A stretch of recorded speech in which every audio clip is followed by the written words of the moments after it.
بڑی عجیب کہانیاں لکھی ہیں۔ فرماتے ہیں کہ سلطان محمود ایک نیک بادشاہ تھا، اس کے پاس ایک دیہاتی نوجوان آ گیا، اس کا تعلق دیہات سے تھا، تعلیم بھی نہیں تھی، کچھ ایسی تربیت بھی نہیں تھی، مگر بادشاہ کے دربار میں آ کے جب خدمت پہ لگا تو اس نے اتنی اچھی خدمت کرنی شروع کی کہ تھوڑے دنوں میں بادشاہ کی آنکھوں میں بڑا درجہ پا گیا، بادشاہ نے اپنے مقرب بندوں میں شامل کر لیا۔ اب جو پہلے سے مقربین تھے نا وہ بہت جیلس ہوتے تھے، ہم بڑے خاندانوں والے اور بڑی عقل سمجھ والے، تعلیم والے، ہم بادشاہ کے مشیر تھے، یہ کل کا نوجوان پتہ نہیں کہاں سے آ گیا دیہات سے اٹھ کے کہ بادشاہ کی اس کے اوپر بڑی خاص نظر پڑتی ہے۔ چنانچہ انہوں نے پروگرام بنایا کہ ہم بادشاہ سے موقع ملنے پہ بات کریں گے۔ انہوں نے بات کی کہ بادشاہ سلامت، جو محبت کی نظر اس کی طرف اٹھتی ہے وہ ہمارے اوپر نہیں اٹھتی، حسب میں ہم اچھے، نسب میں ہم اچھے، مال میں ہم اچھے، عقل میں ہم اچھے، لیکن محبت کی نظر اس کو جو مل گئی وہ ہمیں نہیں مل رہی۔ تو بادشاہ نے کہا کہ اچھا، میں کسی موقع پہ اس کا جواب دوں گا۔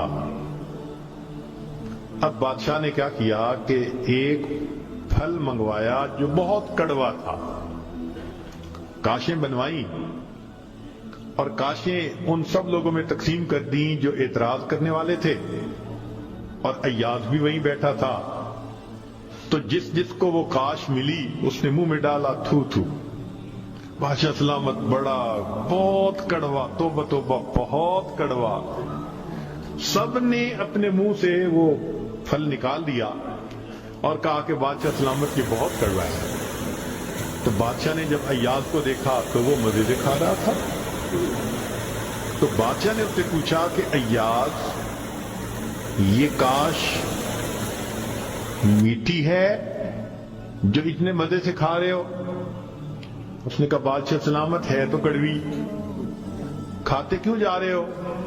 اس نے کہا بادشاہ سلامت، میرے دل میں یہ بات آئی کہ جس بادشاہ کے ہاتھوں سے میں زندگی بھر میٹھی چیزیں لے کے کھاتا رہا، اگر آج مجھے کڑوی بھی مل گئی تو میں اس کو واپس کیسے کروں؟ عمر بھر میٹھی چیزیں لے کے کھاتا رہا، آج کڑوی بھی مل گئی تو واپس کیسے کروں؟ کاش کہ یہ چیز ہمارے اندر آ جاتی کہ جس پروردگار کی نعمتوں سے ساری زندگی ہم انجوائے کرتے رہتے ہیں، اگر کبھی کوئی اس کی طرف سے آزمائش کی گھڑی بھی آ جائے تو ہم پھر شکوہ کیوں کرتے ہیں؟ اب بادشاہ نے سوچا کہ بھائی یہ لوگ جو بہت اعتراض کرنے والے تھے نا، ان کے سامنے کوئی اور ایسا ہیلا کرنا چاہیے کہ ذرا ان کو بات سمجھ میں آ جائے۔ تو ایک دن بادشاہ آیا اور اس نے کہا کہ دیکھو بھائی، آج میں تم سب کی عقل کا امتحان لوں گا، تمہارا آئی کیو لیول دیکھوں گا کیا ہے، اور میں دیکھتا ہوں کہ کون اس میں پاس ہوتا ہے۔ اب جب بتا دیا تو سب بڑے محتاط ہو گئے۔ بادشاہ نے ایک موٹا سارا ہیرا دکھایا، دیکھو یہ کتنا قیمتی ہے، کتنا چمکدار ہے، اور ایک ہتھوڑا بھی ساتھ دیا، اور پہلے کو کہا کہ جی یہ ذرا ہیرا جو ہے توڑ کے دکھاؤ۔ اب وہ سمجھ رہا تھا کہ بادشاہ نے ہم سے امتحان لینا ہے ہماری سمجھداری کا، تو اس نے کہا بادشاہ سلامت، یہ ہیرا تو بہت قیمتی ہے، اتنے کیرٹ کا اور بالکل بے عیب ہے، کوئی فلاں نہیں، فلاں لیس ہے، لہذا اس کو تو نہیں توڑنا چاہیے۔ بادشاہ مسکرایا، کہنے لگا ہاں بہت اچھا۔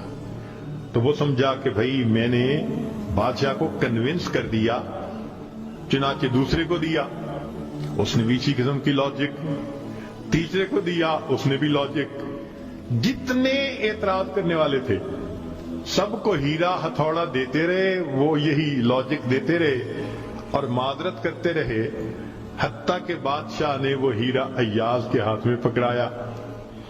جب ایاز کو کہا ایاز اسے توڑو،